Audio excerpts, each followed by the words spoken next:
Everyone, कैसे हो आप सब लोग? आई होप कि आप सब अच्छे होंगे और आपकी प्रिपरेशन अभी स्टार्ट कर दी होगी आप लोगों ने। तो आज हम लोगों के साथ एक स्पेशल गेस्ट हैं, आप सबको मिलवाते हैं सर से। तो हमारे बीच में हैं बीएल मीना सर, जो कि अभी प्रॉपर एसडीएम हैं और जिनका रैंक 242 था 2021 वाले एग्जाम में। सो हेलो सर, नमस्ते। Hello everyone. सर आपको भी नमस्ते। और कैसे हो सर आप? बस एकदम बढ़िया। तो फाइनली आपने समय निकाल लिया टेजियंस के लिए, थैंक यू वेरी मच और हाँ, बहुत वो बहुत ट्रेनिंग के धन्यवाद। शेड्यूल के बीच में थोड़ा आना मुश्किल था। और हाँ, अभी ओटीएस में ना। हाँ, तो मैं अपने स्टूडेंट्स को बता दूं कि हमारा एकदम नॉर्मल कन्वर्सेशन होगा, है ना। और सारी बातें ट्राई करेंगे कि कवर करें और आप लोगों को ये जो पॉडकास्ट कह लो या जो सेशन है, जो कन्वर्सेशन है, वो बहुत हेल्पफुल रहेगा। तो सर, पहली चीज तो ये एसडीएम बन गए हो, हाँ क्या जी। फीलिंग है? बहुत अच्छा लग रहा है कि जो चाहा वो मिल गया। अच्छा, और फाइनली एसडीएम मतलब। वाली फीलिंग तो अभी जब फील्ड में जाएंगे अच्छा। तब आएगी। ओके, अभी सिर्फ गुड। एग्जाम में सफल होने की फीलिंग है, तो वो जाहिर है कि अच्छा लगता है। हाँ, मतलब एक वो होता है ना कि बहुत लंबे समय से अपन लगे हुए थे। आपकी हाँ जी। जर्नी अगर स्टूडेंट्स को बताएं तो भाई सर 2008 से स्ट्रगलिंग स्टार्ट हुआ था सर का। और फाइनली 2021 में वो लिस्ट में, मतलब अपन जब कंट्रोल एफ करते हैं तो जो नाम आता है सर, वो क्या मोमेंट था? वो बताओ आप कि आपने कंट्रोल एफ किया और आपका रोल नंबर या नाम है वो सामने है, और तब क्या रिएक्शन था? एक्चुअली मेरे से पहले मेरे दोस्तों ने देख लिया था, अच्छा। क्योंकि रिजल्ट के दिन थोड़ा ऐसा डर सा रहता है कि क्या होगा, मैं कैसे रिएक्ट करूंगा, दुख होगा सुख होगा। मैंने अपने दोस्त को बता के मैंने कि यार हो जाए तो बता देना, नहीं सुबह करेंगे अपन बात। तो दोस्तों को रोल नंबर शेयर कर दिया था और फिर उन्होंने ही मुझे बताया था। नहीं नहीं, तो सही मुझे सही है। काफी अच्छा लगा कि ठीक है, अंत भला तो सब भला वाली बात हुई। पेरेंट्स का क्या रिएक्शन था? पेरेंट्स बहुत खुश थे। वो मुझसे ज्यादा टेंशन में थे पहले तो, कि अच्छा। कब से कर रहा है, नौकरी पे भी नहीं जाता, पढ़ता रहता है। तो वो मुझसे बहुत ज़्यादा खुश थे। मम्मी पापा के लिए तो इससे बड़ी क्या बात हो सकती है, क्योंकि बिल्कुल। सपना अकेले का नहीं होता है, पूरे परिवार का सपना था हमारा। हाँ, ये बड़ी सही बात बोली कि जब हम इस प्रोफेशन में आते हैं तो हमारे साथ हमारी फैमिली भी तैयारी कर रही होती है। बिल्कुल, वो भी बराबर स्ट्रगल करते हैं। चाहे वो हम यूपीएससी में हो या किसी भी सिविल सर्विसेज या किसी भी एग्जाम की तैयारी करते हैं, किसी तो भी फैमिली एग्जाम साथ हो। साथ तैयारी करती है। और ये बात अपने को अपने माइंड में रखनी भी चाहिए। इससे हमें थोड़ा मोटिवेशन भी मिलता रहता है कि वो लोग भी अपने लिए कितना स्ट्रगल कर रहे हैं। बिल्कुल बिल्कुल। तो सर, आप एक बार थोड़ा सा बताओ, अपनी जर्नी के बारे में बताओ कि कहाँ से स्टार्ट होती है और फिर आप आते हो टीएस तक का सफर कवर करते हो। तो इसमें डिफरेंट डिफरेंट फेजेस भी रहे होंगे, तो वो कैसे स्टार्ट हुआ? आरएस को कैसे जाना, क्या रहा है? सर जर्नी बहुत पहले, मतलब आरएस को जानने की ऐसे शुरू हुई थी कि हमारे गांव से वो वैकेंसी थी 2003 की, जिसके ओके। रिजल्ट्स आए थे 2006 में। तब मैं 11th क्लास में था। उसमें हमारे गांव से सिलेक्शन हुए थे जो हमारे परिवार में ही थे। तो ओके। और उनकी रैंक भी पहली रैंक थी, जो अरे कैटेगरी में वाह, पहली रैंक थी। और बढ़िया। ऑल ओवर उनकी 126 ऐसे कुछ रैंक थी। ये बात है 2006 की। तो तब हमने पहली बार जाना कि आरएस क्या होता है। तो उसकी अखबार में खबर भी आई। फिर मैंने कहा यार बहुत बड़ी बात है। तो तब मैंने सोचा कि यार हमें भी एक ऐसी नौकरी लगनी है कि इसे अखबार में खबर सी आ जाए।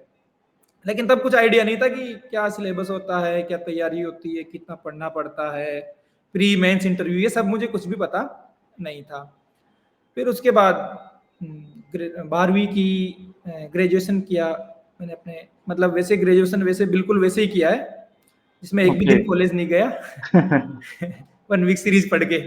ओके। और फिर उसके बाद जस्ट बाद मैंने बीएड की, क्योंकि एक जॉब सिक्योर करना सबसे पहले बहुत जरूरी होता है। हालांकि ग्रेजुएशन के दौरान ही मैंने कुछ एग्जाम्स दूसरे भी दिए थे, लेकिन आरएस का तब तक मैं एलिजिबल भी नहीं था। मेरे माइंड में जरूर था कि मुझे आगे जाके ये वाली तैयारी करनी है। मैं देख रहा था अभी आपने शायद 2008 में वो कांस्टेबल का एग्जाम दिया, फिर एसआई का भी एग्जाम दिया, वो भी क्लियर किए थे हाँ, आपने? हाँ, मैंने 2008 में एग्जाम दिया था, तब राजस्थान पुलिस की भर्ती आई थी। अच्छा। तो मेरा उसमें एग्जाम क्वालिफाई हो गया था, फिजिकल मेरा नहीं हुआ था। मेरा एग्जाम ओके। ही, मतलब क्यों मैं तैयारी कर रहा था, अपने आप को टेस्ट करने के लिए दिया था। फिर 10 में ठीक जब है। एलिजिबल हो गई ग्रेजुएशन के लास्ट ईयर में, हाँ जी। तो एक एसआई का एग्जाम भी दिया था। और उसके बाद फिर एक पटवारी का दिया था 2011 में, उसमें नहीं हुआ था। और फिर 2012 में मेरी जॉब लग गई थी, पहली जॉब जो कि 3rd ग्रेड टीचर के रूप में लगी थी। ओके, कौन-सा सब्जेक्ट था सर अपने पास? वो जो सामाजिक अध्ययन विषय होता है, ओके, वो सब्जेक्ट था। ठीक है, ठीक है।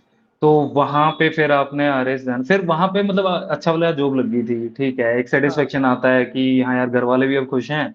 तो फिर आरएस क्यों सोचा कि हाँ यार, चलो अब नेक्स्ट स्टेप पे जाना है? वो एग्ज़ाम इसी की तैयारी मुझे पहले से करनी थी, है ना? अच्छा। पहले से यही था, अब नौकरी लग गई तो ऐसा है कि भाई पहली-पहली नौकरी लगी, करनी पड़ेगी। तो मुझे करनी भी पड़ी, लेकिन मुझे वहाँ ऐसा लगा कि यार मुझे तैयारी करनी है और यहाँ मेरे से नहीं होगी। तो तो फिर आपने कितने टाइम की सर? वो जॉब कितने टाइम की आपने?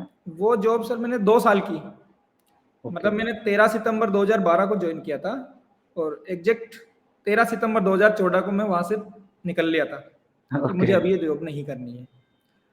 तो तो फिर सर मैं एक चीज़ मैं पूछना चाहूँगा यहाँ पे अपने बहुत सारे एस्पिरेंट्स ऐसे हैं जो जॉब में होते हैं ना? हाँ, अभी ये जो पॉइंट है ना, इस पॉइंट पे मतलब बहुत ही ये हार्श डिसीज़न रहा होगा कि यार जॉब छोड़ूँ, नहीं छोड़ूँ क्योंकि 2014 में तो आपका सिलेक्शन इधर नहीं हो रहा था आरएस में और आप जॉब में थे, हाँ। अच्छी जॉब है, सैलरी भी ठीक है, घर वाले भी सैटिस्फाई हैं, गवर्नमेंट जॉब है। अब वो कैसे प्लान किया कि भाई 2014 में जॉब छोड़नी है? वो कैसे मनाया? क्या वो कैसे डिसाइड होता है?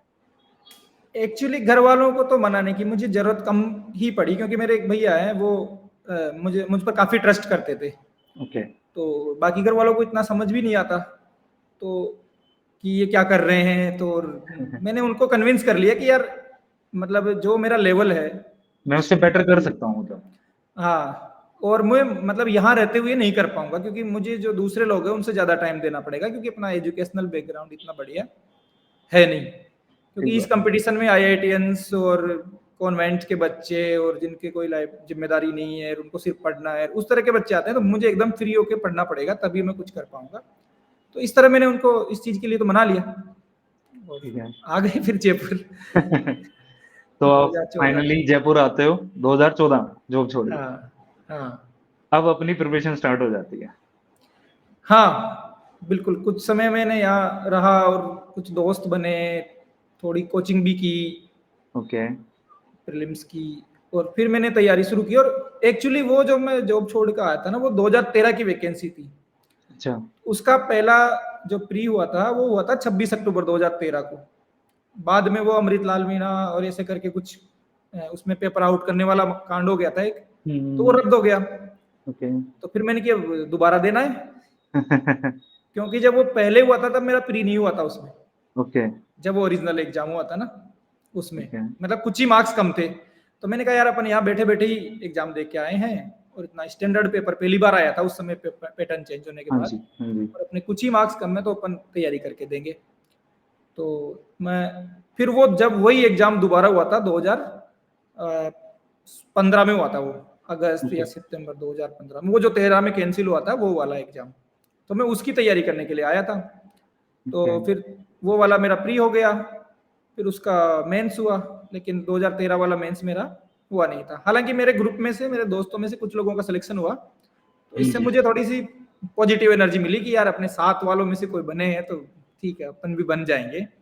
बिल्कुल, हाँ, बिल्कुल। ये है कि अपनी क्या कमजोरियाँ हैं वो अपने को पता थी कि भाई मुझे इस फील्ड में काम करना है। तो 13 ठीक वाला है, तो अटेम्प्ट वैसे ही हो गया। अब मैं पैरेलल ये भी था कि इधर मैं आरएस की तैयारी कर रहा था, लेकिन मैं उधर एक नौकरी छोड़ के आया था, तो मैं पैरेलल दूसरे एग्ज़ाम भी देते जा रहा था। जैसे वो सेकंड ग्रेड का एग्ज़ाम 2015 वाला मैंने यहीं से दिया। एक वीडियो का एग्ज़ाम दिया था जो कि 2017 में हुआ था, वैकेंसी शायद 16 की थी। तो वो भी दिया, मेरा उसमें भी हो गया था। तो मैं पैरेलल दूसरे एग्ज़ाम दे रहा था बैकअप प्लान के रूप में, तो क्योंकि यहाँ इस पे मतलब प्रिपरेशन में ज़रूरी सॉरी है। सर मैं इंटरप्ट कर रहा हूँ। तो यहाँ पे एक मैसेज बड़ा सही जाता है कि ठीक है, हम आरएस की तैयारी कर रहे हैं, मतलब हमारा ड्रीम वो जॉब वो है, लेकिन आप पैरेलल में भी एग्ज़ाम दे रहे हो, उनसे एटलीस्ट आपका कॉन्फिडेंस तो बूस्ट हो ही रहा है। Yes sir. और मेरा हुँ, उद्देश्य भी यही था कि अपने आप को एक तो कि भाई अपन कभी भी चाहेंगे ना तो जॉब ले लेंगे, ये अपने टेस्ट करते रहो, है बिल्कुल ना? सही बात और है। एग्ज़ाम देने में कोई नुकसान नहीं है, पहली बात। ठीक बात अब है। कई बच्चे आ जाते हैं कि मैं तो सिर्फ़ ये एक ही एग्ज़ाम दूँगा और इसी बिल्कुल, में झंडे गाड़ूँगा, तो बिल्कुल, वो वैसा होता नहीं है फिर। क्योंकि सही अपन बात है। एक्सपीरियंस सब एग्ज़ाम्स की नेचर कम से कम प्रीलिम्स तक तो सेम ही है, हर एग्ज़ाम बिल्कुल, की। जिसमें ऑब्जेक्टिव पेपर होता है। मतलब आरपीएससी के जो एग्जाम्स हैं तो उनका वो सेम हाँ, सिमिलर सा सिलेबस है। तो वो देना चाहिए, आप भले ही बाद में नौकरी ना करो। बिल्कुल, बिल्कुल।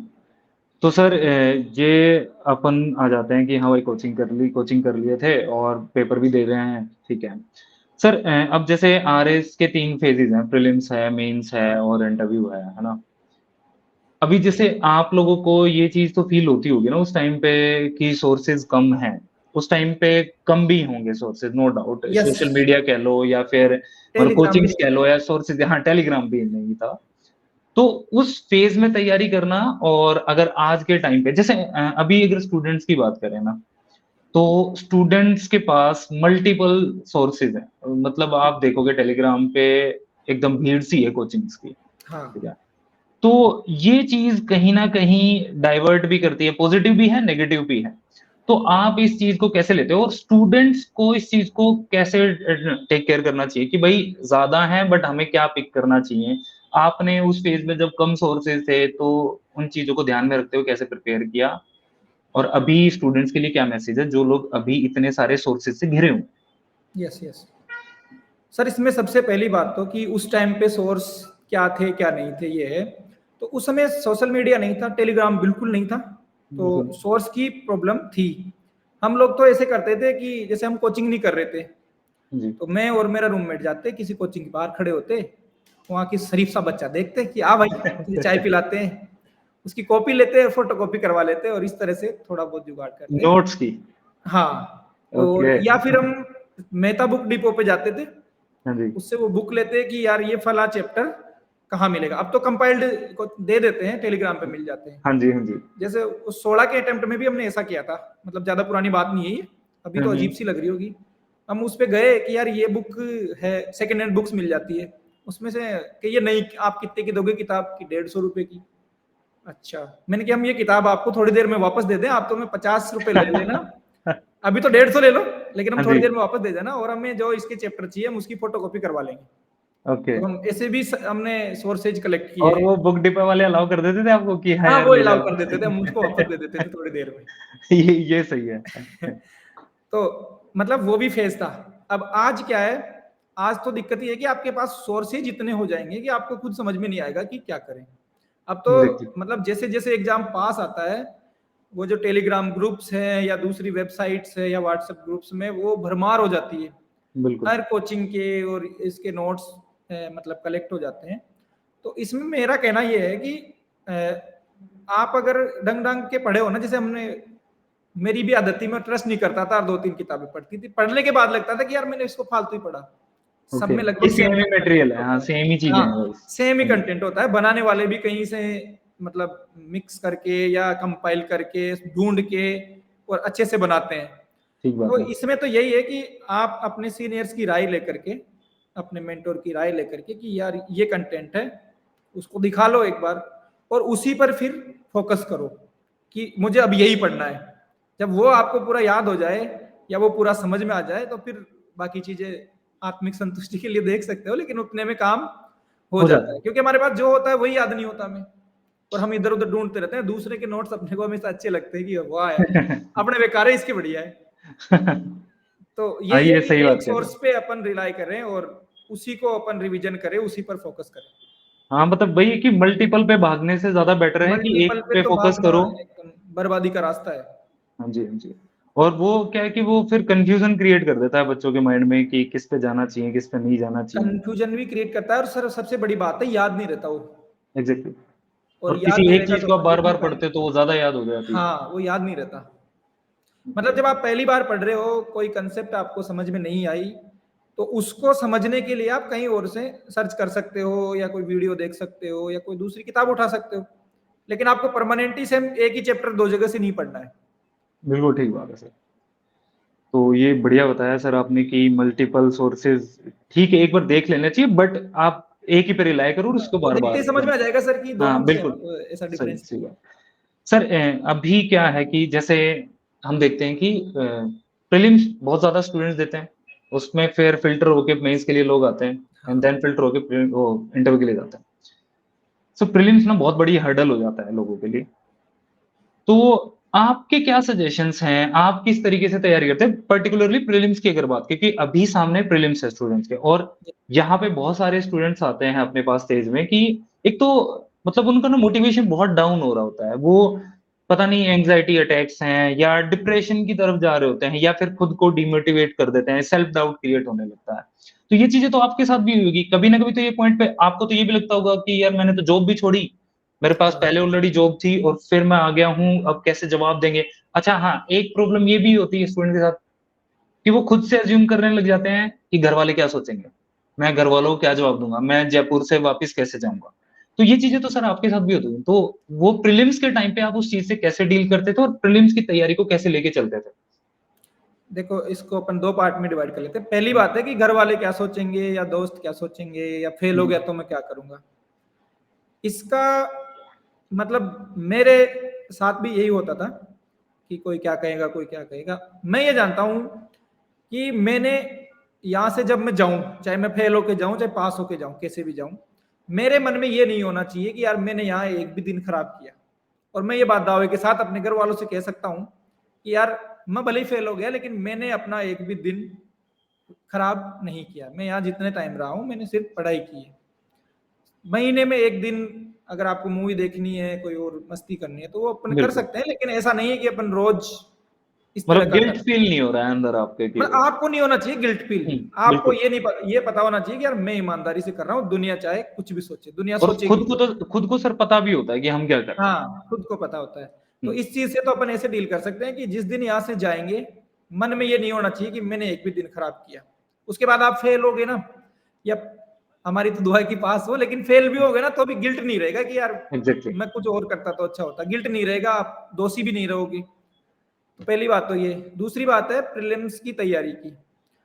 तो सर प्रीलिम्स होता है फैक्ट बेस्ड, बिल्कुल। और उसमें वो डीप फैक्ट्स भी पूछता है और अब तो पेपर का स्तर लगातार बढ़ता जा रहा है। हाँ जी।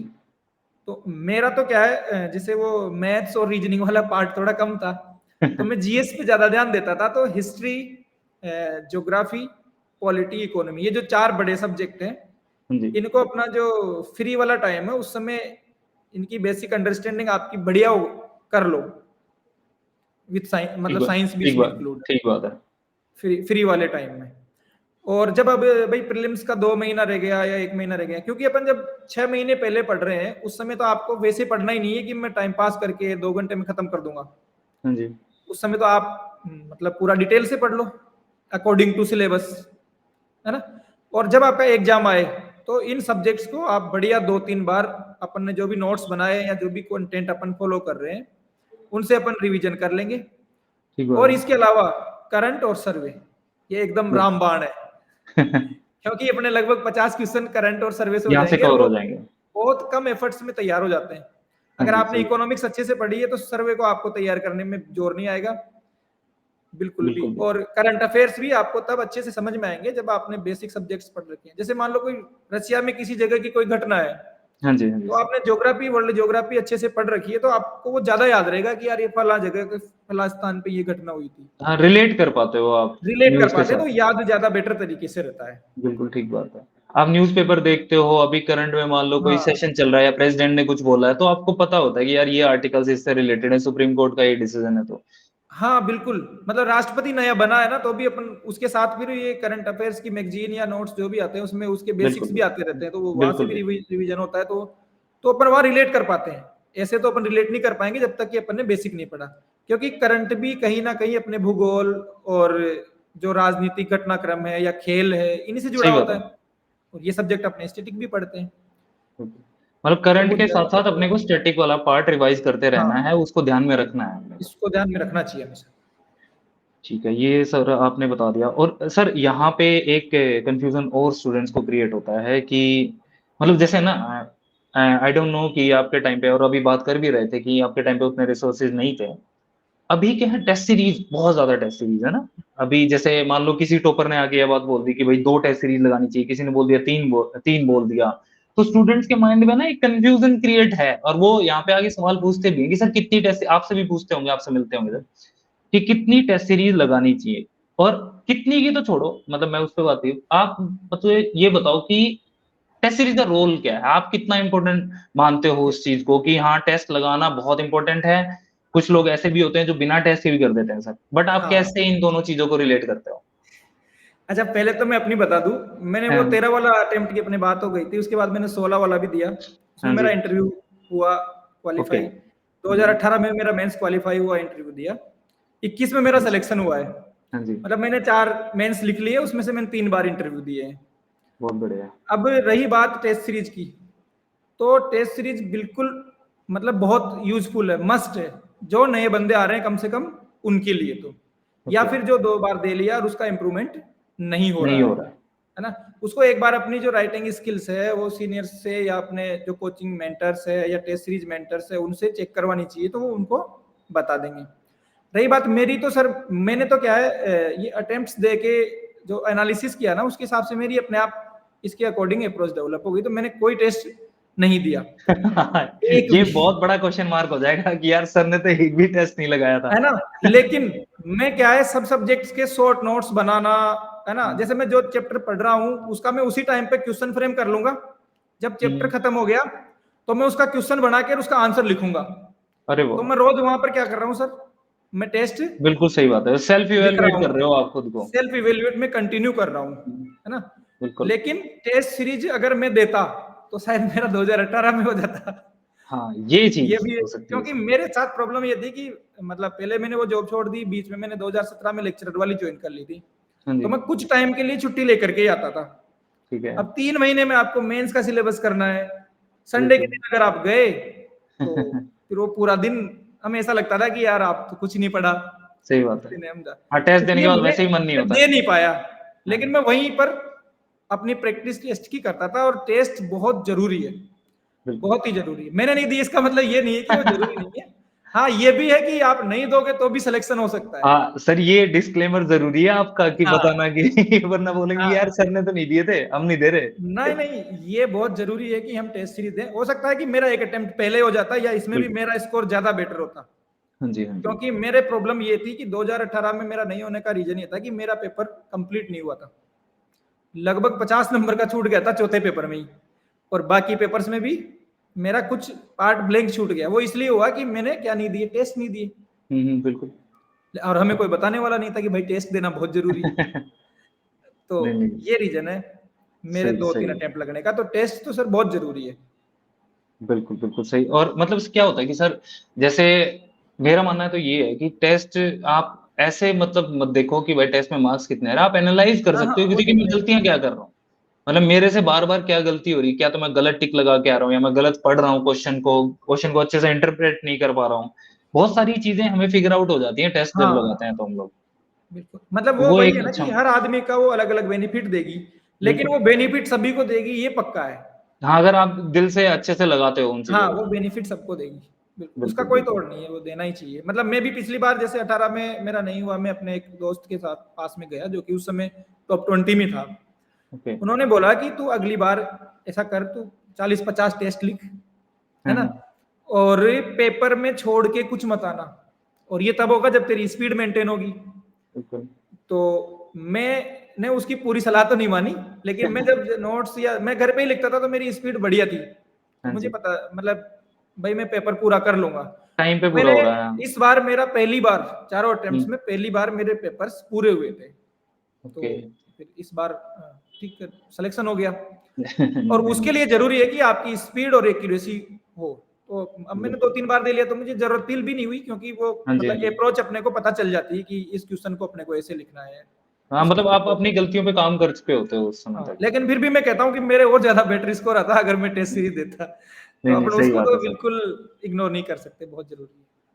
सर एक सवाल और है जो मैंने जब स्टूडेंट्स को भेजा था कि ये आ पा रहे हो और तो हाँ, उन्होंने एक चीज़ मतलब और ये जो सेल्फ डाउट की जो बात है ना, सर अभी जैसे आज की अगर बात करें तो 82 दिन बच गए मतलब ऑलमोस्ट 80 दिन मानो पेपर में आप प्रीलिम्स में जो इस बार प्रीलिम्स है 2nd ऑफ फेब को। तो वो एक ही सवाल पूछते हैं कि क्या सर हो जाएगा इतने दिन में? क्या करें? हमको तो डर लग रहा है। तो आप उनको क्या कहना चाहोगे कि भाई 82 डेज़ जो हैं वो सफिशिएंट हैं, नहीं हैं? तो मतलब क्या एक वो होता है ना कि मिथ क्रिएट हो जाता है कि सर मेरा तो नहीं होगा। स्टूडेंट्स अपने आप क्रिएट करने लगते हैं वो। तो वो प्लीज आप उनको थोड़ा सा बोलो कि भाई डुएबल है। सर एक्चुअली मिथ्स इतने ज्यादा है, हाँ जी। और मेरी तो जिद ही ये मिथ तोड़ने की ज्यादा थी कि मतलब हम देशों से भी होता है क्या, बिल्कुल। है ना। हाँ, एक तो सामान्य बैकग्राउंड से आके आरएस का आप मिथ इतना बिल्कुल ज्यादा है, बहुत ज्यादा है। बिल्कुल। तो 82 दिन की आप बात कर रहे हो ना, 82 दिन आपने ईमानदारी से पढ़ लिया ना, तो खूब सफिशियंट है सर, क्योंकि लगभग 3 महीने हो गए और आप एक हाँ जी, सब्जेक्ट जो है, मतलब प्री में आप 7 सब्जेक्ट मान लो, हाँ जी, बिल्कुल। है ना, आप चेंज कर करके पढ़ो या कंटिन्यू एक ही सब्जेक्ट पढ़ो, एक सब्जेक्ट में आप ज्यादा से ज्यादा कितने दिन लगा दो, 7 दिन लगा दोगे, तो अभी आपका 50 दिन में सिलेबस हो जाएगा। सही बात है। अगर आप सिर्फ पढ़ाई कर रहे हो तो, मस्ती कर रहे हो, अपना टाइम खराब कर रहे हो तो बात अलग है। बाकी मैंने सर पहली बार भी पढ़ के देखा ना, तो जैसे मैं पहली बार मॉडर्न इंडिया उठा रहा हूँ, तो हाँ उसमें जी, ज्यादा से ज्यादा आपको 7 दिन लगेंगे। तो 7 दिन में ज्योग्राफी में आपको ज्यादा से ज्यादा 7 दिन लगेंगे, 7 दिन में आप एक बार तो उसको पढ़ ही लोगे, और सही बात रिवीजन है। में आपको उतना टाइम नहीं लगेगा, रिवीजन आप 1 दिन में कर लोगे, 2 दिन में और कर मतलब लोगे, उसका टेस्ट भी लगा सकते हो, आपने पढ़ और के उसका उसका टेस्ट टेस्ट भी लगा लो जाके। लगा सकते हैं। तो हाँ जी, 3 महीने मोर देन सफिशियंट है। ओके। उसमें आप लास्ट का पार्ट अगर सही लगे, अभी एक एक बार करंट अफेयर्स और सर्वे पढ़ लो, लास्ट में अपने को सर्वे और करंट के लिए कुछ टाइम, 1 या 2 दिन 3 दिन बचा के रखना है। तो वो क्या सर, उसमें बहुत सारे फैक्ट्स हैं सही सर्वे बात। में और करंट्स में, हाँ जी। करंट में, तो वो ज्यादा देर तक इधर खोपड़ी में रहते नहीं है। तो मेरा तो ये था कि मैं उनको लास्ट में उसके लिए टाइम अलग से रखता था, पढ़ता मैं पहले भी था, हाँ जी, अपने को पहले से पढ़ना है रेगुलर, जैसे टेस्ट में भी पूछेंगे तो अपने को पढ़ना तो है ही, बिल्कुल। लेकिन लास्ट का कुछ पार्ट सिर्फ और करंट और सर्वे के लिए रखना है अपने को, क्योंकि उसमें से डायरेक्ट क्वेश्चन आएगा ही आएगा। हिस्ट्री आपकी इतनी बड़ी है, पाषाण काल से लेकर 1947 तक की तो कम से कम पढ़ते ही है, बिल्कुल, और सही बाद की भी बात। पढ़ते हैं, 64 तक हाँ भी। जी, तो उसमें आप कंटेंट इतना सारा पढ़ लो, कोई गारंटी नहीं है कि वो जो क्वेश्चन आए वो फिर भी अपने को अटेम्प्ट हो पाए या नहीं पाए। कई बार आ जाते हैं ऐसे भारी क्वेश्चन आ जाते हैं कि उनको सम्मान देना बिल्कुल। पड़ता है अपने को। उनको है तो ना। दूर से ही कि भाई मैं नहीं छू रहा लेकिन इसको। करंट और सर्वे का जो पार्ट है ये बहुत ईजी है, और इससे सही बात। बेनिफिट होता ही है, तो अपने को इस पे ज्यादा फोकस करना चाहिए लास्ट में। और मतलब मोरल डाउन करने की ज़रूरत नहीं है, कर मोरल सकते डाउन हो, करने की 82 बिल्कुल डेज़ जरूरत इनफ है। आराम से हो जाता है सर इतने टाइम हाँ, में, मतलब हम चीज़ें अगर 2-3 अटेम्प्ट देने के बाद की बात है ये, पर फिर मतलब महीने भर में हो जाता था हमारा हाँ लास्ट जी, में। हाँ जी। क्योंकि वो ज्यादातर लोग ऐसे हमारे साथ के बहुत लोग हैं जो नौकरी छुट्टी लेके आएंगे, हाँ, 1 महीने गायब पैक हो जाएंगे रूम में, और वो प्रीलिम्स निकाल लेते हैं। लेकिन थोड़ी सी अप्रोच भी अपने को उस तरह से पढ़ते टाइम ही रखनी है कि भाई डेवलप यहाँ करनी से पड़ती है।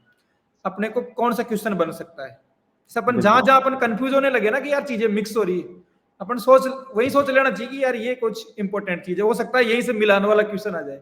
हाँ जी, हाँ जैसे वो जी। लोक देवता पढ़ेंगे, उसमें इसकी घोड़ी का नाम ये, इसकी का ये, इसकी का ये, तो वहीं पे एक टेबल बना लो सही कि बात। यार इसकी ये है। तो वो मतलब याद अगर भी ज्यादा होगी और अपने को तरीके से अप्रोच, चीज़ें कर सकते हो। हाँ, अपने को पता चल जाएगी। जैसे मान लो 1857 की क्रांति राजस्थान में अपन पढ़ रहे हैं फैक्ट्स, हाँ जी, हाँ जी। इसने यहाँ पर किस किसने नेतृत्व किया, उसमें अपन थोड़ी देर में कंफ्यूज हो जाते हैं जैसे ही पढ़ के खत्म हुई, बिल्कुल, बिल्कुल।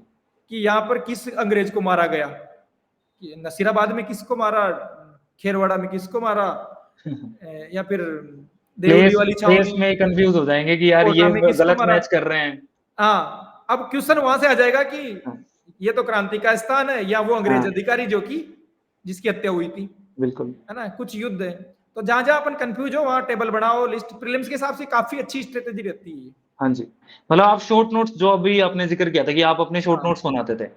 तो हाँ स्टूडेंट को मतलब पढ़ते टाइम शॉर्ट नोट्स बना लेने चाहिए और ये बेस्ट चीज़ है क्योंकि वो रिवीज़न पे सही हाँ, यूज़ होता बहुत है। सही रहता है, सभी लोग बनाते हैं सर। हाँ जी। मतलब मतलब हो सकता है बेसिकली कोई अपवाद तो खैर सब जगह रहते हैं, लेकिन हाँ ये जी। ज्यादातर लोग हैं जो बनाते हैं। उसमें क्या है, थोड़ी देर में एक पूरा सब्जेक्ट अपना रिवाइज हो जाता है, ये बहुत जरूरी है। बिल्कुल सर, आपने बढ़िया प्रीलिम्स की काफ़ी और कम टिप्स से कम और फैक्ट्स तरीके से वाली जो ये है अपना पार्ट, खास हाँ तौर जी, से हाँ जी। प्रीलिम्स का, उसमें तो अब जैसे मॉडर्न इंडिया पढ़ लिया आपने, मॉडर्न इंडिया पढ़ने के बाद अपने को उसकी पूरी टाइमलाइन ही याद नहीं आ रही है बैठ के जब अपन कर रहे हैं, बिल्कुल, कि बिल्कुल। 1885 में ये हुआ, 86 का अधिवेशन वहां हुआ, 1905 में, 11 हुँ, में, उसके बाद 16 में, अगर वही अपने को याद नहीं आ रहा, जबकि वही से क्वेश्चन आता है डायरेक्ट, तो फिर सही अपन ने बात है। मतलब ढंग से नहीं पढ़ा। तो कम से कम उसका तो अपन बना ही सकते हैं, वहां से बिल्कुल। डायरेक्ट क्वेश्चन आ जाता है, घटनाओं का मिलान करो। और शॉर्ट नोट्स में ये होता है कि हम बार-बार उनको देख सकते हैं, भई हाँ, अभी बार बार देख डिनर सकते किया है, उसके बाद बैठे हैं, तो आधा घंटा एक बार नज़र मार ली उसके ऊपर, वो चीज़ें कर सकते हैं ईज़ी। हैं। बुक तो पूरी दोबारा पढ़ना बहुत डिफ़िकल्ट हो जाता है। सर शॉर्ट नोट्स में या अपन जैसे मैप में कुछ ड्रॉ करके या कुछ चार्ट सा लाइन वाइन बना के, उसमें जो हुँ, 2 पेज की बात होती है ना, वो लगभग 20 एक शब्दों में आ जाती है। जी, सही बात। काफ़ी फ़ायदा रहता है उसका। और वो सिर्फ़ हमें ही समझ आ रही होती है कि हाँ, हमने क्या वो लिखा सिर्फ़ हमें समझ में आती है। है। किसी दूसरे को समझाने के लिए अब शॉर्ट नोट्स नहीं होते। हाँ, शॉर्ट नोट्स मतलब जैसे सहायक नदियाँ हैं, हाँ जी। अब उसमें दाएँ कौन-सी है, बाएँ कौन-सी है, आप रट के मर जाओगे, याद नहीं रहेगी। मैप पे 2 लाइन यूँ करी, यूँ करी, यूँ करी और वो परमानेंट आपको याद हो जाएगी कि ये बिल्कुल, इधर से आ रही है और ये इधर से आ रही है। तो अपने को नहीं, टैक्टिक्स तो अपनी खुद की डेवलप करनी पड़ेगी क्योंकि याद अपने को करना है, टीचर तो पढ़ा देते हैं। सही बात है और इसमें हम हाँ, किसी को फ़ॉलो नहीं कर सकते, ये हर स्टूडेंट की हाँ, अपनी हाँ, खुद के तरीके होते हर की हैं और हर उनको का खुद ही अपना डेवलप करने चाहिए। बिल्कुल। जी सर, प्रीलिम्स का बहुत सही बताया चीज़ें आपने। अब मेंस की एक बार बात करते हैं सर। सर मेंस में एक जो सबसे बड़ा डाउट होता है, वो होता है सोर्सेज़ का, है ना? मतलब अभी इस बार हमने भी देखा जैसे 23 सिविल्स में भी हमने किया था कि हमने क्वेश्चन बैंक बनाए थे और हमारा डेली मेंस का आंसर राइटिंग हाँ, होता। हाँ। तो हमने कहीं से भी ज़्यादा चीज़ें उठाई नहीं, हमने आरबीएससी बुक्स उठाई, हुँ, एनसीईआरटी उठाई, क्योंकि बिल्कुल। हमारा ट्रस्ट क्या था उसी पे ज़्यादा है, वही है ना? हाँ, तो आप क्या मानते हो कि मेंस के लिए सोर्स क्योंकि ना स्टूडेंट प्रीलिम्स होते ही ऐसा भागता है ना इधर-उधर कि भाई मेरे को नोट्स दे दो, मेरे को ये दे दो। तो वो एक बड़ी कन्फ्यूज़न है, उसके लिए आप क्या बोलोगे कि भाई सर क्या ये फ़ॉलो रियल करें? प्रॉब्लम है। मतलब बिल्कुल। मुझे कोई कह देना कि तुझे ये पढ़ना है और इसमें से आ जाएगा और इसको याद करके तेरा हुँ, बेड़ा पार हो जाएगा। तो हुँ, इससे इससे ईज़ी फिर कोई एग्ज़ाम हो ही नहीं सकता। हमारे सामने तो सबसे बड़ी दिक्कत ये थी कि यार ये जो मैं पढ़ रहा हूँ वो सही है या नहीं है? बिल्कुल। और कई बार ऐसी गलत चीज़ें हाथ में लग गई कि उसको पढ़ते ही लगता था कि यार मुझे साला कुछ आता ही नहीं है। मेरा ही दिमाग खराब है, मुझे समझ में नहीं आ रहा। हाँ, बिल्कुल। आप यकीन मानिए मैंने 2018 के अटेम्प्ट में जाके शायद ये बोर्ड की बुक्स पढ़ी होगी, मुझे पता ही नहीं था।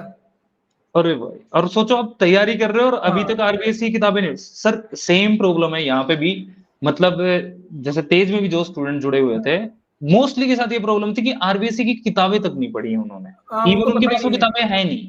इंग्लिश हाँ, मीडियम वालों को तो पता ही नहीं कि अच्छा ये किताब है आरबीएससी की। हाँ, अरे बोर्ड की साइट पे पड़ी हुई है इतनी अच्छे हाँ, से उसमें वो सब कुछ साइट पे वो कंटेंट दिया सारी हुआ है। किताबें हैं, बट हाँ, पता ही नहीं है।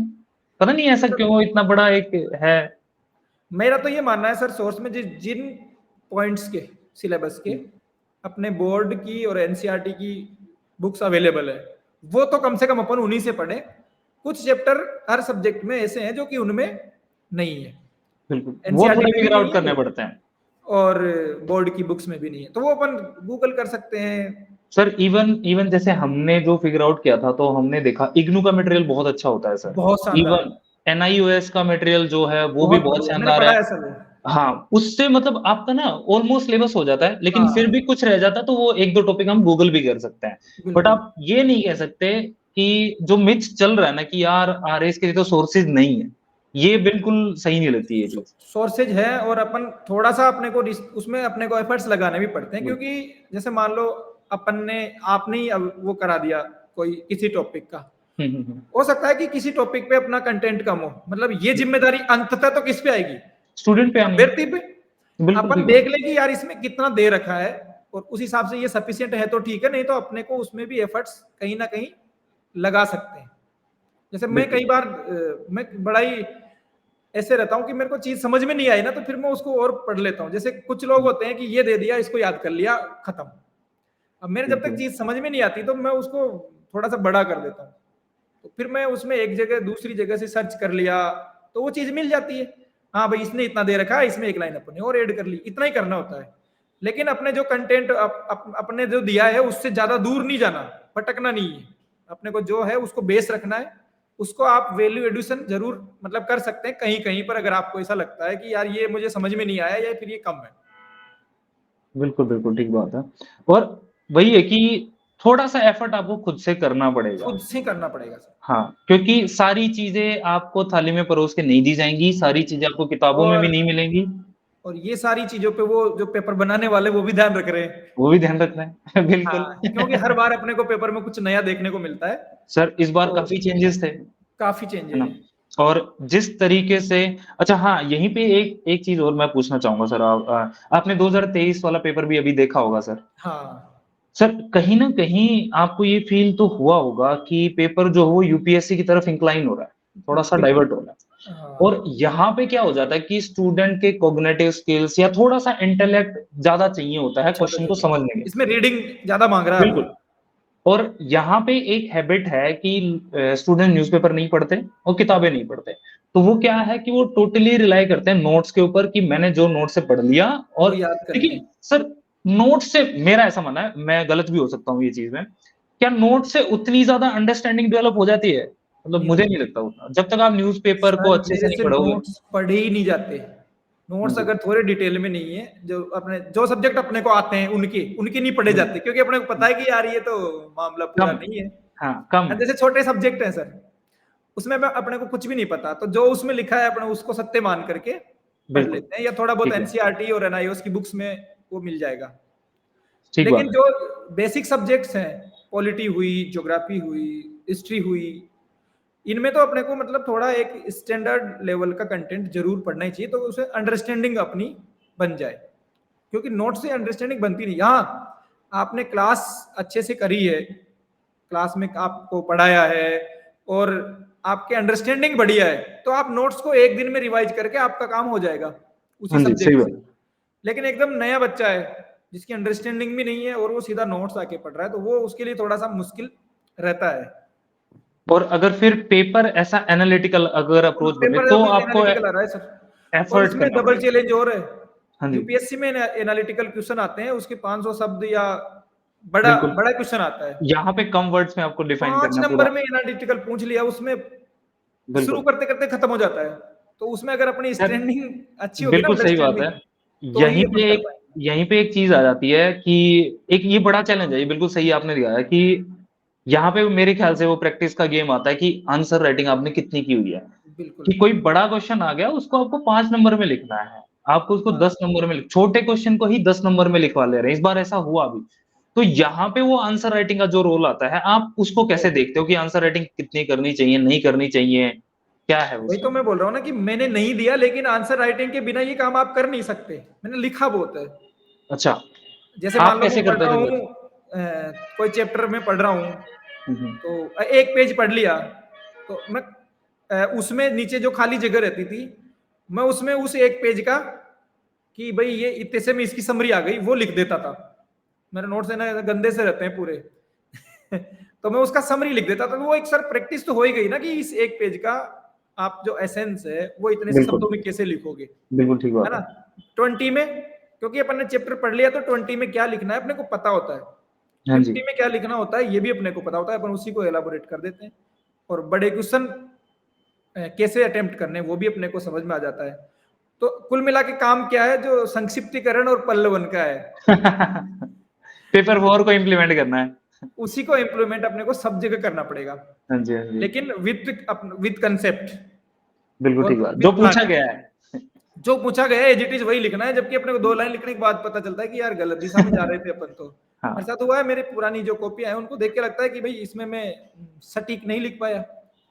और सटीक लिखते हैं सर तो आरपीएससी इतनी मेहरबान है, 5 में से 5 भी देती है और 5 में से 0 भी देती है, अगर आप सही लाइन पे नहीं हो तो। 10 में से 8 बिल्कुल। 8 तक दिए हैं। हुँ, तो वो अपने को ये भी मैं सजेस्ट करना चाहूंगा कि अपने जो कॉपी जाती है, हुँ, हुँ, उनको हुँ। अपने आरपीएससी को ब्लेम करने के बजाय, या फिर कहीं इसको तो फ्री में दे दिया, इसको कुछ हुँ, नंबर नहीं दिया, हुँ, इन हुँ, सब हुँ। चीजों से हटकर उनको अपने फायदे के लिए यूज करें, कि यार किस क्वेश्चन में इसको इतने अच्छे नंबर दिए हैं और उसने क्या चीजें डाली है, और उससे अपन मतलब अपनी राइटिंग कंपेयर स्किल्स करके आप सीख सकते हो कि हाँ, यहाँ सुधार पे सकते अच्छे हैं। मार्क्स आ सकते हैं। हाँ, कई सारी कॉपी जो है वो पब्लिक डोमेन में अवेलेबल है, तो सर, आप बेटर है। अपने जब पहले वाले आंसर देखते होंगे कभी उठा के, कैसा उनको देख के कैसा लगता ऐसा होगा? ऐसा लगता है मैंने ही लिखा है कि और ये एक्चुअली ना यहाँ पे एक प्रॉब्लम भी होती है कि स्टूडेंट आंसर राइटिंग तब वो ये सोचता है कि मैं तब लिखना शुरू करूंगा जब मेरा आंसर परफेक्ट आ जाएगा। कभी आता है सर परफेक्ट? न तो आंसर परफेक्ट आता न सिलेबस पूरा होता। हाँ, मैंने बिल्कुल। सिलेबस पूरा करके फिर वो दूंगा प्रॉपर प्लानिंग से टेस्ट सीरीज, उसके चक्कर में वो न तो सिलेबस हुआ न कभी टेस्ट सीरीज वो हुई। कभी होता ही नहीं है वो चीज़, है वो ना? होता ही नहीं है, तो अपने को देना चाहिए, मतलब उसके साथ साथ ही आप तैयारी करते जाओ, उसी के अकॉर्डिंग पढ़ लो भले ही। बिल्कुल, बिल्कुल। सर आप जैसे आप एक ग्रामीण परिवेश से आते हो ना? आप गाँव से आए, बिल्कुल। आप जयपुर जैसे शहर में आए। यहाँ के अपने चैलेंजेज़ है ना, मतलब आपको क्या लगता है क्या चैलेंजेज़ होते हैं स्टूडेंट्स के लिए और आपको क्या चैलेंजेज़ रहे होंगे? क्योंकि ना इन चीज़ों पे कोई बात नहीं कर रहा होता कि हाँ ठीक है, पढ़ाई वाली चीज़ें तो हम देख ही रहे हैं, आप बता रहे हो। लेकिन बहुत सारे चैलेंजेज़ हैं, रहने के हैं, अच्छा हाँ, दोस्त यारी दोस्ती के भी चैलेंजेस बन जाते हैं सर, बहुत बहुत लोग ज़्यादा। डिप्रेशन में आ जाते हैं, या चाहे मैं रिलेशनशिप्स की बात करूँ, ये भी एक बड़ा हुँ। इश्यू हो जाता है कहीं न कहीं जाके। तो उन चैलेंजेस को कैसे डील करना होता है और अपने आप को जैसे आज के टाइम पे सोशल मीडिया एक चैलेंज बन चुका है, वो रील देखने वाला कल्चर आ चुका है सर, बहुत है ना? ज़्यादा। इवन स्टूडेंट ही रील बना रहे होते हैं और वो उसी चीज़ में एंगेज है, तो वो बहुत तो उसको कैसे डील करना चाहिए स्टूडेंट को? सर पहली बात जो आपने कही कि गाँव से आने वाले लोगों को क्या चैलेंज आते हैं। हुँ, हुँ। तो जैसे मैं जिस बैकग्राउंड से आया हूँ, 5वीं तक अपने गाँव में पढ़े, फिर 8वीं तक पड़ोस के गाँव में सरकारी स्कूल में पढ़े, जिसमें एक ही टीचर पढ़ा रहा होता था, 10वीं तक हाँ किसी जी। दूसरे स्कूल में पढ़े। तो अपने मतलब यहाँ आओगे तो आपको अलग ही लेवल का माहौल मिलेगा और ख़ास तौर से आरएस में तो उन लोगों के बच्चे मतलब जो अपने को मिडिल क्लास या एलीट क्लास जिसको कह एलीट सकते हैं, क्लास। वो लोग ज़्यादा तैयारी करने आते हैं। हम जैसे लोग कम आते हैं। आते हैं तो वो ज़्यादा देर सर्वाइव नहीं कर पाते। कॉन्फिडेंस ही नहीं आता ना सर। कॉन्फिडेंस ही नहीं आता कि यार अब मेरे सामने कोई कन्वेंट का बच्चा बैठा है या डीयू से पढ़ा हुआ है, तो बिल्कुल, मेरे पास नहीं आता कॉन्फिडेंस। सही बात। कॉन्फिडेंस नहीं आता उसके सामने और आएगा भी नहीं। तो वहाँ पे तो उसको सर वो अपने को एक्सक्यूज़ भी बोलने में ही सोचना हाँ, पड़ जाता है कि हाँ, बोला ही क्या नहीं बोल रहा जाता। है ये? एक्सक्यूज़ मी अपने ये सीधा ये बोलते हैं, "यार भाई साइड में होना ज़रा।" वो बोला ही नहीं जाता तो वो सही कॉन्फिडेंस बात आता है। ही नहीं है ना? और गाँव से सेम यही इसी में आपको लैंग्वेज में भी दिक्कत आएगी, इंग्लिश के चौथे पेपर में भी दिक्कत आती है क्योंकि जो इस तरह के बैकग्राउंड से आते हैं उनकी ज़्यादातर इंग्लिश-विंग्लिश ज़्यादा ठीक होती नहीं है। ठीक तो बात वो भी चैलेंज आता है। दोस्त बनाने में चैलेंज अपना अलग ही स्टैंडर्ड रहता है कि यार कहाँ कपड़े और जूते और हाँ, यहाँ पे तो भी सर मतलब देखो हम स्टूडेंट्स खुद भी जज कर रहे होते हैं कि यार मेरे कपड़े हाँ, अच्छे नहीं है, मैं शायद नहीं हाँ, बैठूँगा उनके साथ या जाऊँगा नहीं, है ना? हाँ। खुद ही अरे जज सर कर रहे थे।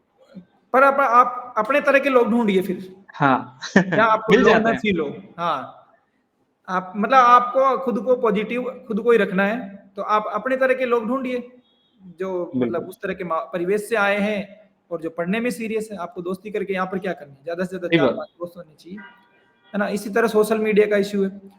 सोशल मीडिया का तो इसका अब कोई इलाज हमें ही नज़र नहीं आता। हम अभी फ्री हो गए तो हम पूरे दिन फ़ोन पे लगे रहते हैं। ओटीएस में ट्रे ट्रे हाँ, शाम को इवनिंग में तो है। स्टूडेंट्स के लिए इसका सबसे बेस्ट उपाय है, अगर आप लाइब्रेरी जाते हैं, हाँ तो जी, फ़ोन अपने बंद रूम कर दो। पे रेज़िडेंस पे धर जाओ, लाइब्रेरी वाले के को नंबर दे दो इमरजेंसी में कॉन्टैक्ट के लिए बिल्कुल। और वहाँ जाके मस्त अपने पढ़ाई करो। ये सही बताया सर आपने कि हाँ यार फ़ोन मतलब रख मैं तो जाओ। सर ऐसे ही करता था कि मैं अपने बिल्कुल। रूम पे फ़ोन छोड़ जाता था, हुँ, क्योंकि हुँ, मैं हुँ। ज़्यादातर बुक से मतलब ऑनलाइन तो मैंने पढ़ी नहीं। अगर क्लास लेनी है तो टैबलेट लेके जाना कंपल्सरी हो हुँ, जाता है, तो उसमें हुँ, आप हुँ। वो सोशल मीडिया ऐप्स मत रखो, वो फ़ोन आपका सेपरेट रखो, ठीक है बात ना? है।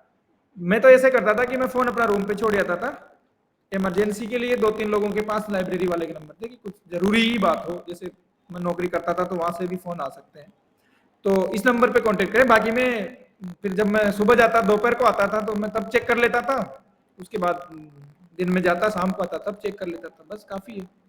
आपको कोई नहीं पूछ रहा, आप सोशल मीडिया से अकाउंट डिलीट करके गायब हो जाओगे ना, कोई नहीं हाँ, पूछ रहा आपको कि यार वो फलाना कहाँ गया, हाँ, सही बात। कोई वो फ़र्क नहीं पड़ता इससे। एक दिन जब लिस्ट में नाम आ जाएगा तब सब स्टेटस हाँ, लगा देंगे। तब वो सर्च कर लेंगे आपको अपने आप। वो सब ढूँढ लेंगे। इवन इवन वो ये भी ढूँढ लेंगे कि किस लाइब्रेरी में बैठते थे आप। सब ढूँढ लेंगे। तो हाँ, सोशल मीडिया से तो स्टूडेंट्स को मतलब डील करना सबसे शायद मुश्किल चेंज है, मोबाइल और पढ़ाई आज के के टाइम बीच में बैलेंस बनाना आज की तारीख में।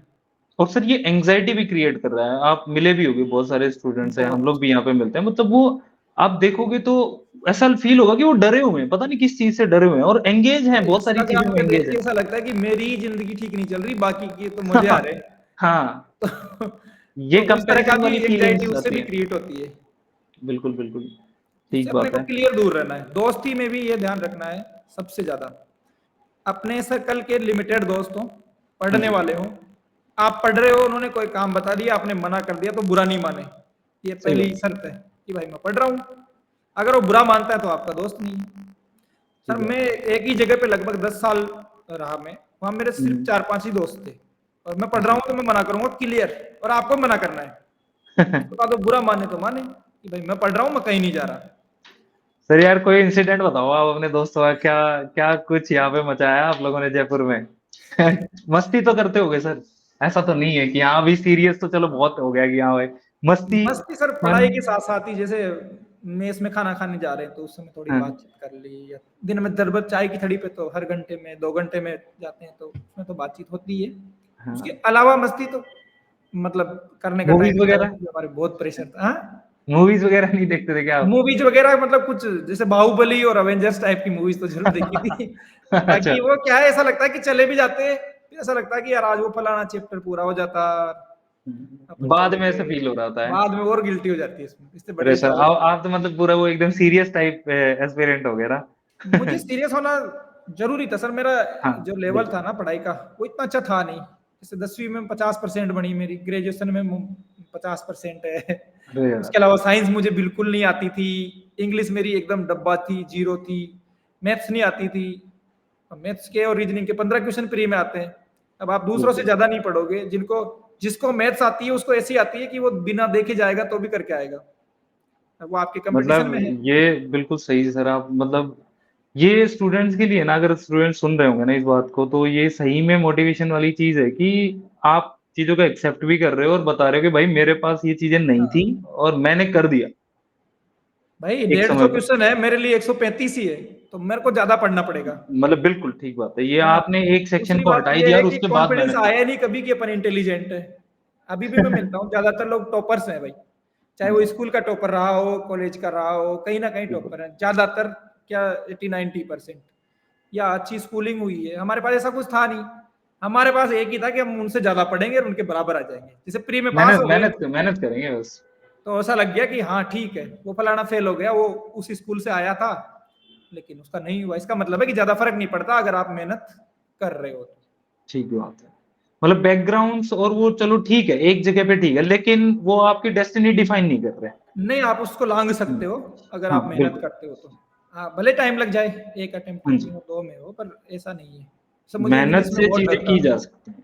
हाँ, इंग्लिश में मेरे पिछली बार 11 नंबर थे 18 में, सर हाँ 80 में ये से बताओ, 11। आपने बोला कि आपने एक स्टेटमेंट बोला कि इंग्लिश में डब्बा गोल था, है ना?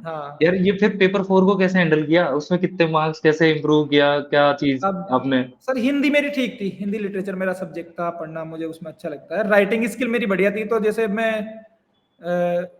पत्र लेखन और ये मैंने नौकरी करता था तो उसमें कोई दिक्कत नहीं, निबंध हम्म, लेखन इसमें मुझे नेचुरली कोई दिक्कत नहीं थी, ये है ना। फॉर्मेट वगैरह और क्या क्या वर्ड्स यूज करने हैं, वो सब आपको फॉर्मेट्स में देख लेता था एक बार। बाकी अब हम्म जैसे मैं नौकरी कर रहा था 2017 से लगातार, तो रोज हम्म, 10 तरह के सरकारी लेटर में देखता था। और मैं तो हाँ कहना जी चाहूंगा भाई, देखना चाहिए। बिल्कुल। सरकार की तरफ से जो हाँ भी परिपत्र और ये आदेश जारी होते हैं ना, हाँ जी हाँ ये जी एक स्टूडेंट को देखना चाहिए। जैसे शिक्षा विभाग का एक ग्रुप है, मैं उसमें अभी भी जुड़ा हुआ हूँ। ऐसे एक ऐसा कोई सा भी एक डिपार्टमेंट का ग्रुप देख लो आप, हाँ जी उसमें हाँ आप लेटर देखोगे, उसको पढ़ोगे ना, तो उसकी लैंग्वेज और उसमें अपने को कैसे लिखना है, सरकारी लेटर कैसे लिखा जाता है, उस तरह की चीजें समझ में आती है सर। मेरा तो उसी सा ही, मैंने बताया ना मैंने टेस्ट सीरीज नहीं दी, हम्म लेकिन मैं रोज 10 हम्म। लेटर पढ़ रहा हूँ सरकारी ओरिजिनल जो सचिवालय से जारी हो रहा है। आपका रिवीजन तो वही हो रहा है। तो उससे मतलब पता चलता है कि अपने को लिखना कैसे है। तो हिंदी में मुझे दिक्कत थी नहीं, और इंग्लिश में ग्रामर जैसे तैसे करके, रट के लिख के प्रैक्टिस करके मैंने हाँ जी इम्प्रूव की। तो 20 में से शायद 10 या 12 नंबर कुछ आ गए थे। उसमें इजी भी वेरी रहता है गुड। सर, दो में से एक ही चूज करना है, तो थोड़ा अगर आपने पढ़ा है तो हो और जाता है। राइटिंग वाले पार्ट को कैसे हैंडल किया? सर राइटिंग वाला पार्ट मेरे पहले तो स्टेटमेंट बनते ही नहीं थे कि मैं इसको सोच तो लिया पर उसको लिखूं कैसे, ई जे मार एक तो करो। पहले इंग्लिश में सोचो, मतलब वो हिंदी में ही आ हाँ, रहा है, फिर उसको ट्रांसलेट वो करो। फिर चौथा पेपर सर इतना लेंथी होता है, उसको पूरा करना ही अपने आप में टास्क है। बिल्कुल। तो सर मैं रेगुलर एक तो थोड़ा सा कुछ पढ़ लेता था जो बहुत इजी होता था, मतलब इजी सा आर्टिकल, जैसे कोई बच्चों वाली स्टोरी पढ़ ली, है ना, हाँ इस जी। तरह के कि भाई हाँ ये ऐसे बनता है। और आपको एक लैंग्वेज सेंसिटिव होना पड़ेगा, जैसे कोई भी आपको नया मीनिंग दिख गया, किसी ने स्टेटस पे लगा रखा है, तो यार हाँ इसका मतलब क्या है पता होना चाहिए ना अपने को। मतलब तो लैंग्वेज ऑब्जर्वेशन। सेंसिटिव हो ना। और फिर मैंने वो स्टेटमेंट के लिए तो मैंने कहा, मैं कई फिल्में देखी फिर मैंने, अरे बहुत वाह। सारी, जिसमें सब टाइटल इंग्लिश में आते रहते हैं। हम्म। तो उससे मुझे थोड़ा सा बेनिफिट मिला और मैंने पेपर पूरा कर दिया, और ठीक है, मार्किंग भी अच्छी हुई है ना इस बार। मतलब हम्म, ऐसा नहीं कि अन्याय हुआ है, हाँ जी जो हाँ मैंने जी। लिखा उसके हिसाब से मेरे ठीक नंबर आ गए। मेरे टोटल 32 नंबर ही आए, सब कोई एक्सीलेंट नंबर नहीं है इंग्लिश में। मतलब मेरे बैकग्राउंड के हिसाब से एक्सीलेंट है वो, क्योंकि मैंने देखा कि मेरे से ऊपर या आसपास रैंक के जो इंग्लिश हाँ जी मीडियम हाँ जी। वगैरह से उनके 50 नंबर है, मतलब कम से कम और 50 नंबर है इंग्लिश में। आपने हिंदी में और बाकी सब्जेक्ट्स में कवर कर लिया, मतलब हाँ, ये वो उधर कवर कर लिया। सर कहीं ना कहीं आपका एक ये मैसेज भी है कि मतलब चलो ठीक है, आपकी इंग्लिश कहीं वीक है तो आप हाँ, उसको बर्डन मत बनाओ। बस उसको कवर हो जाएगा सर। हाँ, जैसे हो मेरे जाएगा। चारों पेपर का मैं बताऊं कि पहला पेपर है हिस्ट्री, इकोनॉमी और वो जो छोटे सब्जेक्ट है सोशियोलॉजी प्लस मैनेजमेंट और अकाउंट ऑडिटिंग। हाँ जी। तो मुझे पता मैं हिस्ट्री से लेक्चरर हूँ भाई, मुझे अगर इकोनॉमिक्स में मेरा कमजोर हुआ मेरा हिस्ट्री बढ़िया हो जाएगा। हालांकि गारंटी तो नहीं, लेकिन कॉन्फिडेंस ऐसे रहता था। और जो छोटे सब्जेक्ट है वो बढ़िया होते थे, 16 में भी अच्छे हुए थे, तो मुझे उसमें कॉन्फिडेंस था। खासतौर से सोशियोलॉजी, सोशियोलॉजी में हमेशा बढ़िया नंबर आ सकते हैं अगर अपन तरीके से पढ़े। तो मेरे एक बार तो 14 नंबर आए थे 20 में से, तो वो बढ़िया सब्जेक्ट है, तो वो अपन ने बढ़िया कर लिया। कॉन्फिडेंस रह गया कि भाई इकोनॉमी अगर कमजोर भी है तो कोई नहीं, चल जाएगा। सेकंड पेपर में ज्योग्राफी और एथिक्स में आप कवर कर लोगे, जिसको साइंस कम है थोड़ी सी, अगर वो लो फील करता है तो। क्योंकि उस पेपर में आप ज्योग्राफी में 8-8 नंबर आए सर 10 में से लोगों के, तो आप वहां एक्सीलेंट कर लो और साइंस में एवरेज कर लो, छोड़ तो अपन कुछ सकते नहीं है। बिल्कुल। तो मैंने सेकंड पेपर ऐसे बैलेंस कर लिया। थर्ड पेपर में मतलब पबेड का ज्यादा डर था, क्योंकि पिछली बार मेरे सर पबेड में बहुत ही कम नंबर थे, 65 में से 11 ऐसे कुछ नंबर थे शायद, और उसमें से भी 5 नंबर तो एक ही क्वेश्चन में थे, 5 में से 4 तो, और बाकी अच्छा, 60 अच्छा। नंबर के में लगभग 7-8 नंबर आए थे। तो मैंने उसमें, और इस बार मेरे सबसे ज्यादा उसी पेपर में पबेड में शायद 44 नंबर है। तो ओके। जो सबसे कमजोर था वो सबसे मजबूत इस बार हुआ। और चौथे पेपर में मुझे पता था कि अपन हिंदी में 70 ले आएंगे, इंग्लिश में अपने को 30 लाने हैं, जैसे तैसे करके। सही है। और उसमें भी भाई 100 इसमें वाला इतने इतने लाए जा मार्क सकते। क्रॉस करना है, 100 वाला। हाँ, तो 100 के बिना तो सही पीछे रह बात। जाएगा, क्योंकि वहां तो एक एक नंबर का वो होता है। तो फिर इंग्लिश में मेरा इतना टारगेट था, उतने नंबर आ भी गए। जैसे पैसेज आप इजीली उसमें ला सकते हो, और उसमें भी कैसे नंबर आएंगे वो आप टॉपर्स की कॉपी देखिए। मैंने पिछली बार की कुछ टॉपर्स की कॉपी देखी जिसके 138 नंबर थे चौथे पेपर में। तो मैं पैसेज जिस तरीके से कर रहा था वो तो तरीका ही गलत था, कि उसका टेंस चेंज करो फिर इतना बड़ा आंसर लिखो, तो एक तो टाइम जी। चला जाएगा, आपका पेपर छूटेगा। उसमें से सीधा उस भाई ने क्या कर रखा था जिसकी भी वो कॉपी थी, सीधा पैसेज में से आंसर ढूंढा और उसको लिख दिया। अगर कोई कमजोर है तो कम से कम इतना काम तो कर ले। इतना सही बात है। टेंस चेंज नहीं हो रहा कोई बात नहीं, वो एक नहीं देगा, एक में से आधा दे देगा, तो उतने में भी आधे तो लाने ही है पूरे ऑल कुछ ओवर। सही बात है। अगर आधे आगे बिल्कुल। तो काम हो जाएगा। तो इस तरह से मिक्स वाली खिचड़ी विचड़ी पक पुका के मेरे इंग्लिश में पार लगे सर। नहीं सर, बहुत बढ़िया।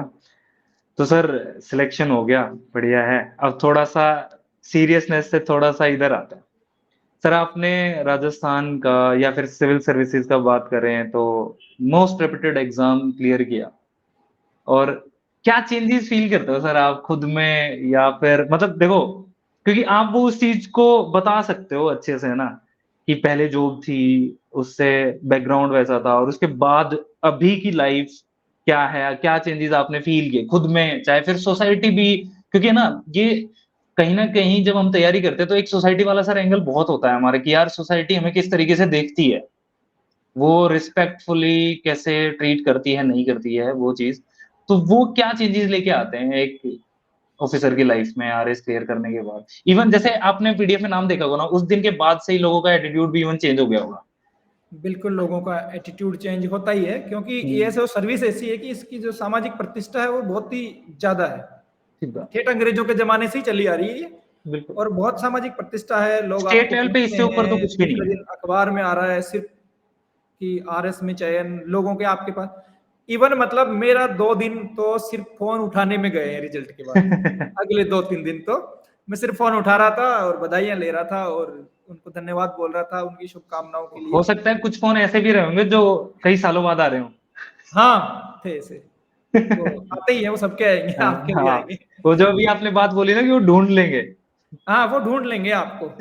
तो सामाजिक प्रतिष्ठा बहुत है। बाकी आप जैसे और कहीं भी जाते हो तो सब जगह आपको रिस्पेक्ट मिलता है। जैसे अभी हम एज़ अ ट्रेनी कई जगह जाते हैं। हम विलेज हुँ, टूर पे गए तो वहाँ आपको कलेक्टर साहब बुला के अपने साथ बिठा के चाय पिला रहे हैं, उनके एक्सपीरियंस शेयर कर रहे हैं। आपके ट्रेनिंग में रोज़ आरएस और आईएएस जिन्होंने सर्विस कर ली, रिटायर हो गए बिल्कुल। या अभी कर रहे हैं, वो आ रहे हैं। तो सबसे बड़ी बात चीज़ तो ये है कि सर सीखने को बहुत मिलता है ना? उन लोगों के मतलब आपकी पर्सनैलिटी में भी अपने आप कुछ चीज़ें हैं जो शामिल होती जाएगी धीरे-धीरे। तो सबसे बिल्कुल। इस सर्विस का फ़ायदा मैं तो ये मानता हूँ कि आपको सीखने को बहुत मिलेगा। अलग-अलग जगह आपको काम करने का फ़ायदा मिलेगा, और सोशल प्रेस्टीज और बाकी चीज़ें तो है ही सही, चीज़ें आपकी बदलती हैं। बिल्कुल, बिल्कुल। सर ये अभी जैसे आप ओटीएस में हो, कोई या फिर आप फील्ड पे गए होगे, कोई ऐसा इंसिडेंट जहाँ मजा ही आ गया हो यार ओटीएस में, या कोई ऐसी चीज कि हाँ यार ये तो सही चीज है, या पहली बार जब आप फील्ड पे गए होगे तब अच्छा यार ये पावर होती है क्या? वो फील तो जैसे ओटीएस में तो क्या है, रोज ही फील आती है, क्योंकि ट्रेनिंग सबसे अच्छा पार्ट होता है सर्विस का। वहाँ ओके। बिल्कुल हम एंजॉयमेंट के ही मूड में रहते हैं सब लोग हमेशा, है ना। जी। क्लास ली सीरियसली, और उसके बाद में जो फ्री टाइम होता है उसमें सब ग्रुप्स मिल जाते हैं, और बातचीत और खेलना और कूदना, गेम्स, कल्चरल, नाच गान, सब कुछ वहाँ पर चलता है। बढ़िया। फील्ड की मैं बात करूँ तो जब हम विलेज टूर पे गए थे, हम्म। तब हमें लगा कि जाते ही सब कलेक्टर साहब हमसे मिल रहे हैं, क्योंकि हमने ऐसा सोचा भी नहीं था कभी और पहली बार किसी कलेक्टर को मैं देख रहा था कि मैं उसके सामने बैठा हूँ और ठीक हम बात है। उनके साथ में फोटो ले रहे हैं, वो हमारे साथ अपने एक्सपीरियंस शेयर कर रहे हैं। उसके बाद जब हम विजिट पे गए, हाँ जी। जैसे जो गाँव में अलर्ट होता हम तो देखने गए जा रहे हैं, तो 2 गाड़ी हमारे आगे चल रही है, एसडीएम साहब हमारे साथ जा रहे हैं और वो गाँव हमें दिखा रहे हैं। फिर वो जैसे काली सिंध डैम हम देखने गए, हाँ जी। तो कि गेट कैसे खुलते हैं और बंद होते हैं, हमें सिर्फ दिखाने के लिए गेट खोले और बंद किए गए। मैंने कहा वाह यार, हमें तो बड़ी भारी पावर चीज फील लग हो गई। रही है। हाँ, मतलब अच्छा फील हुआ कि यार देखो यार, हम कुछ बने हैं, देखो हमारे लिए गेट खोल के थोड़ा सा पानी निकाल के और वापस बंद किया गया, ताकि हम उस प्रोसेस को जान सके कि यहाँ किस तरह से सिस्टम काम करता है। बिल्कुल। और लोगों से और भी मिले जहाँ पर होंगे भी हम सर। जाते थे, जैसे पंचायत हम विजिट करने जा रहे हैं, तो वहाँ का सारा स्टाफ, उस एरिया के बीडीओज, जेईएन, एक्सीएन, सब कुछ अधिकारी हमें आगे ही मिलते हैं, पहले हमारा स्वागत सत्कार होता। तो वो काफी अच्छी फीलिंग थी कि आपको देखो यार कितना सम्मान मिल रहा है और अच्छा लग रहा है सब बिल्कुल जगह सही है। जाके। सर ये वाली फीलिंग्स भी तो होंगी ना, जैसे आप काफी लोगों से भी मिले होंगे तो, कि यार सोसाइटी में हाँ चेंज लाया जा सकता है, और जिस चीज को लेके हम स्टार्टिंग से ही चलते हैं कि हाँ हमें आरएस बनना है या आईएएस बनना है, तो कि सोसाइटी में चेंज लाया जा सके। ये वाली फीलिंग्स भी कहीं ना कहीं तो होंगी कि हाँ यार लोगों से मिलते होंगे, प्रॉब्लम्स जानते हैं एग्जैक्टली क्या है। हाँ, वो सर ऐसा है कि क्रांति तो हम कभी भी, मतलब एक सिविल सर्वेंट क्रांति तो नहीं कर सकता। वो जी। यह कर सकता है कि जो उसको काम है एग्जैक्टली। वो उसको बेटर तरीके से करके, जो भी उसके जुरिडिक्शन एरिया में जो लोग हैं उनकी कई तरीके से मदद कर सकता है। जैसे एसडीएम को ही ले लो आप, ब्लॉक लेवल पे जितनी भी गवर्नमेंट की वेलफेयर स्कीम्स है जो आप सर्वे में पढ़ते हैं, उनके क्रियान्वयन का और मॉनिटरिंग का उसका काम रहता है। उनसे बिल्कुल फायदा किसको होता है? बिल्कुल एक आम गरीब वंचित वर्ग को। तो सही बात है। तो ये भी कोई क्रांति से कम नहीं है सर। सही बात है, आप आपने ग्राउंड लेवल पे पहुंचा रहे हो चीजें। आप चीजें ग्राउंड लेवल पे पहुंचाते हो और वो मतलब बहुत ही सुख देने वाली चीज है। वो आपके जैसे किसी की पेंशन नहीं बन रही, वो आपके पास कोई महिला आ गई, आपने उसको ऑब्लाइज कर लिया कि हाँ भाई ठीक है, इसका ये काम इस तरह से होगा।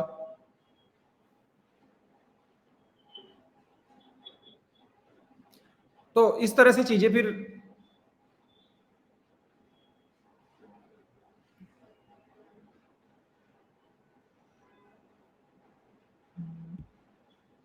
यस, मैं दिख रहा हूँ सर? हाँ हाँ बिल्कुल बिल्कुल। अच्छा, वो किसी का कॉल इस पे आ रहा था। ओके। तो इस तरह की चीज चेंज, आप जो छोटे छोटे चेंज ला करके भी एक बड़ा चेंज सोसाइटी में कर सकते हो, और ये अपने आप में बहुत बड़ा चेंज है। क्योंकि आप देखोगे तो समाज में एक बड़ा तबका सर ऐसा है जिसका जीवन चल रहा है सरकार की स्कीम्स से। बिल्कुल। और आप वो जो लोग पेंशन, मतलब वो जो सेंटर छोटे से पॉइंट हो 500 जो रुपए मिलते इम्प्लीमेंट हैं, कर रहे वो हो, बहुत बड़ी बात है। और आप लोग ही इम्प्लीमेंट कर रहे हो, तो आप उसका पार्ट हो, हाँ, तो वो ये हमें फीलिंग। हमें ही इम्प्लीमेंट करना है। हाँ जी।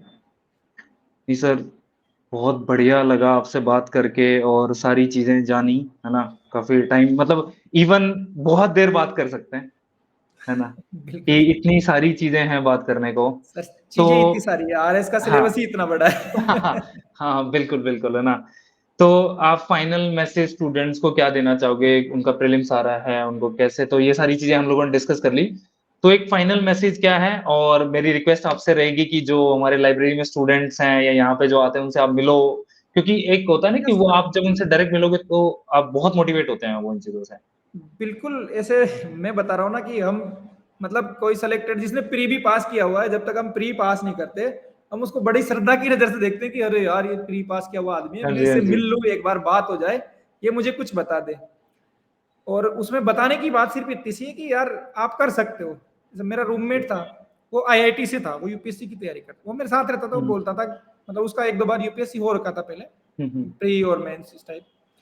तो वो मेरे को विश्वास देता था। तो इस तरह अपन मिल सकते हैं, बच्चों से जरूर मिलेंगे, आप जो बता रहे हो उन बच्चों से भी मिलेंगे। बिल्कुल सर। अभी के लिए मेरी सलाह ये है कि एक तो खुद पे विश्वास रखें, और खुद पर आप विश्वास मेरे से कंपेयर करके रख लेना कि यार ये आदमी सेलेक्ट हो रखा है तो हम तो हो ही जाएंगे। नहीं सर, क्योंकि वो मतलब चाहे आप सही में एकेडमिक इंस्पिरेशन है। बैकग्राउंड से ले लो, इकोनॉमिक या फैमिली बैकग्राउंड से ले लो, मेरे से आपकी स्थिति अच्छी ही होगी, खराब नहीं होगी, मैं गारंटी से कहता हूँ, है ना। हम मिलेंगे तो और डिटेल में इस पे बात करेंगे। दूसरी बात है कि यहाँ आप कंसिस्टेंट होकर के तैयारी करनी है। अपने 3 महीने में अपने को एक दिन भी खराब नहीं करना है, अगले जो 3 महीने में बिना वजह।